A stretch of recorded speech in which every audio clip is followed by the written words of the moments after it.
Dan pemirsa, untuk memantau kondisi terkini di lapangan, kita langsung bergabung bersama dengan Yarnes Foni di Palembang, Sumatera Selatan, dan juga ada Risti Ayu di Medan, Sumatera Utara. Saya akan ke Yarnes terlebih dahulu. Yarnes, apakah kabut asap masih cukup tebal hingga saat ini dan seperti apa dampaknya bagi masyarakat di Palembang? Zakia, hingga saat ini kabut asap masih cukup tebal, khususnya tempat saya berada, yakni di kota Palembang. Tapi tidak hanya daerah Palembang saja, atau tidak hanya daerah Provinsi Sumatera Selatan dan juga Jambi. Kabut asap ini juga telah mencapai di daerah Bengkulu, di mana sudah 2 minggu terakhir kabut asap pekat di daerah Bengkulu. Kepekatan kabut asap bahkan membuat jarak pandang menjadi sangat terbatas. Tiupan angin kencang beberapa hari terakhir diduga justru membuat asap sisa kebakaran lahan gambut dan hutan di wilayah Palembang dan Jambi terbawa ke Bengkulu.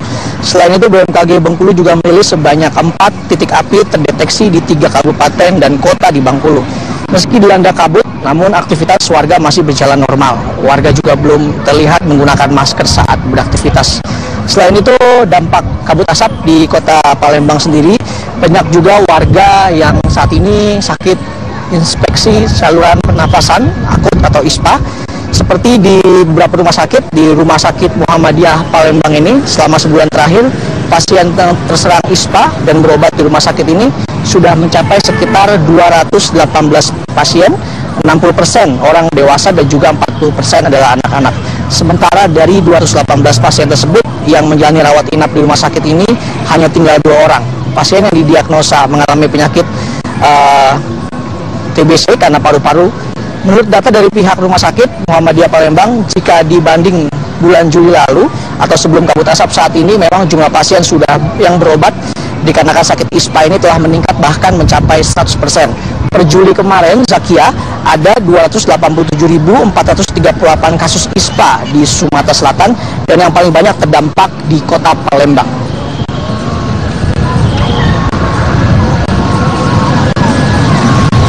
Zakia? Iya, baik, terima kasih Yarnes Foni atas informasinya. Saya akan bergeser ke Medan. Ada Risti Ayu di sana. Risti, yang kami ketahui adalah dampak dari kabut asap ini mengganggu penerbangan dan juga kesehatan. Tetapi lebih spesifiknya seperti apa dampak kabut asap yang dirasakan di Medan, Sumatera Utara ini? Ya, imbas kabut asap dari kebakaran hutan dan lahan yang terjadi di beberapa provinsi di Sumatera ini adalah dari sektor penerbangan. Diketahui ada sekitar lebih dari 3 bandara di wilayah Sumatera bagian utara, baik bandara internasional juga bandara perintis. Namun yang paling dirasa adalah di Bandara Internasional Kuala Namu Deli Serdang.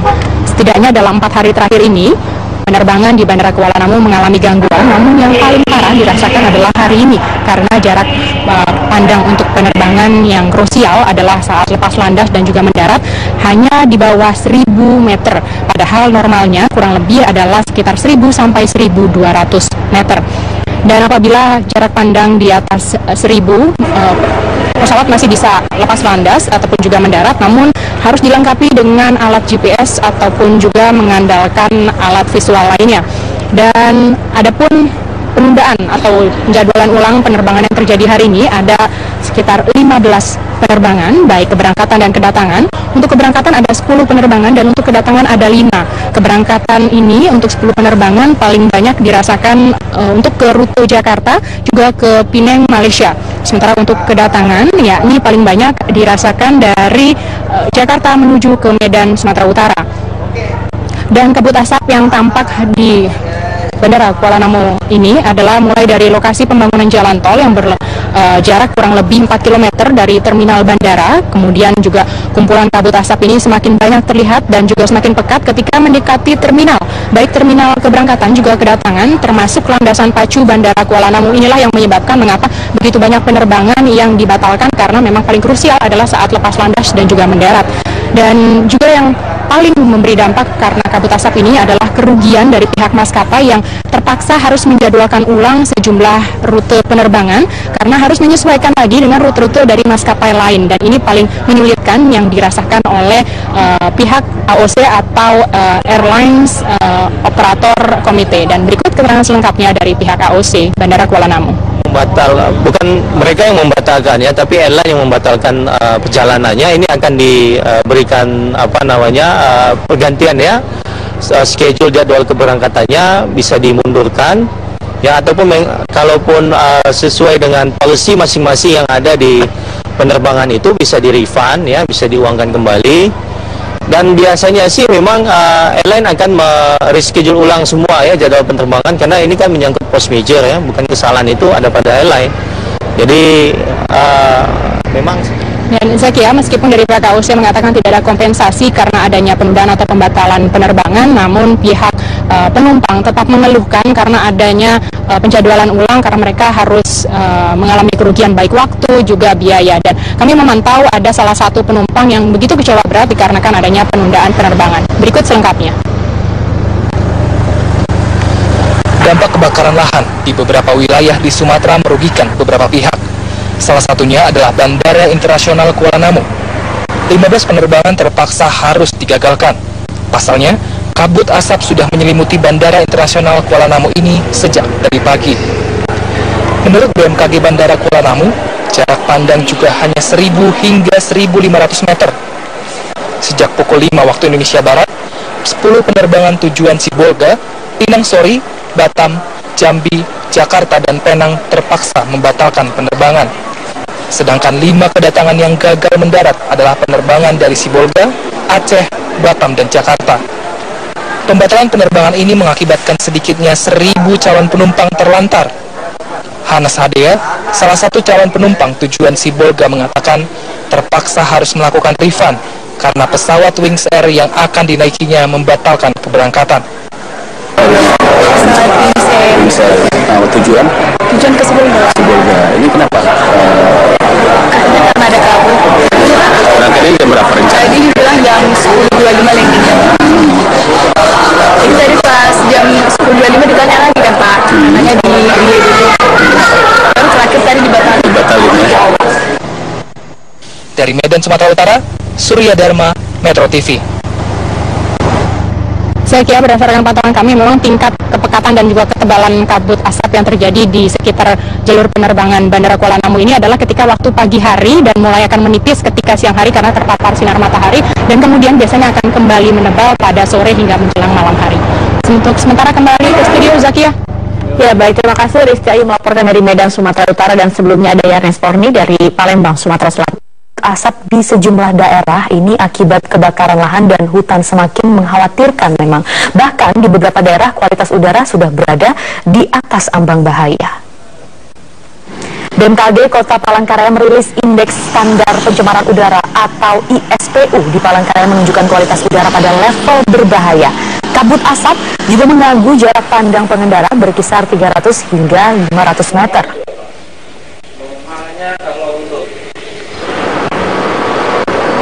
Kondisi yang sama juga terjadi di Pekanbaru dan Kota Duri Riau. Di Pekanbaru, pencemaran udara sudah memasuki level terburuk sepanjang 1 bulan terakhir. Sementara di Kota Duri, Kabupaten Bengkalis Riau, kualitas udara dilaporkan memasuki level berbahaya.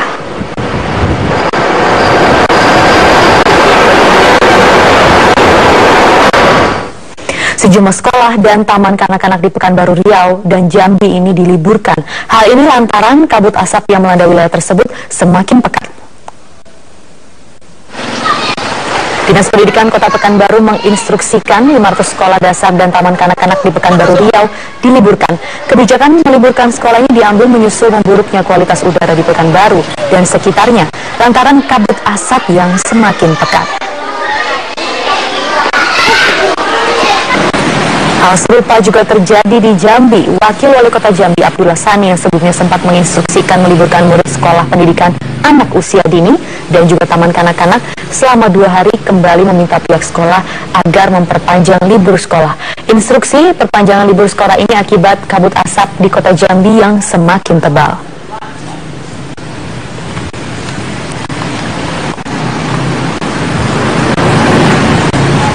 Kabut asap kiriman yang disebabkan oleh kebakaran hutan di beberapa titik di Pulau Sumatera ini sempat mengganggu aktivitas penerbangan di Bandara Kuala Namu. Dan untuk mengetahui perkembangan terkininya dampak kabut asap di Bandara Kuala Namu, kita telah terhubung dengan Risti Ayu.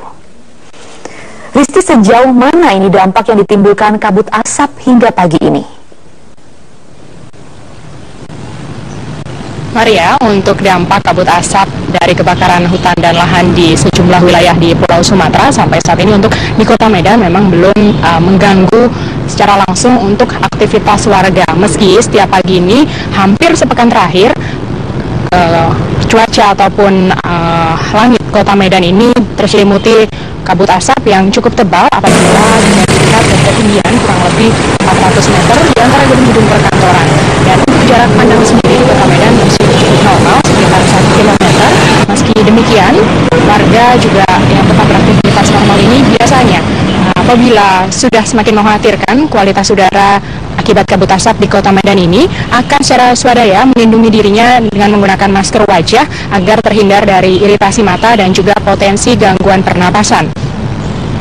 Namun berbeda halnya di Kabupaten Deli Serdang yang berbatasan langsung dengan Kota Medan, dampak kabut asap dari kebakaran hutan dan lahan ini justru mengganggu jadwal penerbangan di mana terletak adanya Bandara Internasional Kuala Namu. Dan gangguan jadwal penerbangan ini disebabkan karena jarak pandang yang berkurang hanya 1000 meter, di mana normalnya untuk penerbangan ini membutuhkan jarak pandang lebih dari 1000 meter. Dan untuk hari ini ada satu penerbangan yang mengalami penundaan keberangkatannya, yakni maskapai penerbangan Batik Air dengan rute Kuala Namu menuju ke Jakarta ini tertunda sekitar 30 menit dari jadwal semula yang seharusnya pukul 5 pagi tadi sudah berangkat, namun baru diberangkatkan pada pukul 5:33 waktu Indonesia Barat. Dan untuk data terakhir pada hari Rabu kemarin, sampai penerbangan terakhir pada malam hari, sekitar 12 keberangkatan dibatalkan dengan berbagai rute, diantaranya yang utama adalah ke Jambi, Aceh, dan juga Jakarta. Adapun kumpulan kabut di Bandara Kuala Namu ini tampak terlihat dari gerbang pengambilan tiket yang berjarak kurang lebih 2 km dari terminal bandara dan akan semakin tebal ketika mendekati terminal, baik terminal keberangkatan dan juga terminal kedatangan, termasuk semakin pekat apabila menuju ke landasan pacu Bandara Kuala Namu. Dan Maria, kami memiliki data dari BMKG yang berada di Bandara Kuala Namu yang terpantau melalui pantauan satelitnya. Titik api untuk hari ini cukup mengejutkan, di mana menyebar ke hampir seluruh wilayah di Pulau Sumatera, dan ini bisa dikatakan juga meningkat 2 kali lipat dari titik api yang terpantau pada kemarin, hanya sekitar 437 titik, namun pada hari ini terpantau ada 896 titik api, di mana paling banyak ini adalah di Jambi, yakni sebanyak 307 titik, kemudian urutan kedua terbanyak adalah di Sumatera Selatan, ada 241 titik, dan kemudian yang paling sedikit adalah di Kepulauan Riau sebanyak 3 titik. Dan diantaranya juga jangkauan kabut asap ini meluas hingga ke Aceh, sebelumnya memang hanya sebatas di sekitar Sumatera Utara. Untuk sementara demikian, Maria, kembali ke studio. Langsung dari Medan, Sumatera Utara, Risti Ayu, terima kasih.